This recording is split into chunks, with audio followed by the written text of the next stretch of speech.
പിതാവിൻ്റെയും പുത്രൻ്റെയും പരിശുദ്ധാത്മാവിൻ്റെയും നാമത്തിൽ ആമേൻ.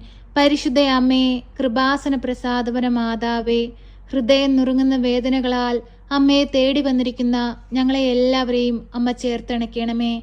അമ്മേ മാതാവേ, ഞങ്ങളുടെ ദുഃഖങ്ങളെ ഏറ്റെടുത്ത് ഈശോയുടെ മുമ്പിൽ സമർപ്പിച്ച് അമ്മ ഞങ്ങൾക്ക് വേണ്ടി മാധ്യസ്ഥം അപേക്ഷിക്കണമേ.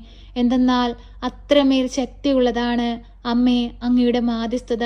അമ്മയുടെ മാധ്യസ്ഥതയാലാണ് ഈശോ ഈ ഭൂമിയിൽ ആദ്യ അത്ഭുതം പ്രവർത്തിച്ചത്. കാനായിലെ കല്യാണ വിരുന്നിൽ വീഞ്ഞു തീർന്നു പോയി ഭയന്നിരുന്ന ആ കുടുംബത്തെ രക്ഷിപ്പാനായിട്ട് അമ്മയാണ് ഈശോയോട് മാധ്യസ്ഥം അപേക്ഷിച്ചത്. അതിന്റെ ഫലമായിട്ടാണ് ഈശോ വെള്ളം വീഞ്ഞാക്കി ആ കുടുംബത്തെ വലിയൊരു സങ്കടത്തിൽ നിന്ന് രക്ഷിച്ചത്. പരിശുദ്ധ അമ്മേ, ദൈവമാതാവേ, വേദനകളും ദുഃഖങ്ങളും നിറഞ്ഞ ഞങ്ങളുടെ മനസ്സിനെ സമാധാനം കൊണ്ട് നിറയ്ക്കണമേ. ഞങ്ങൾക്ക് എല്ലാവർക്കും വേണ്ടിയും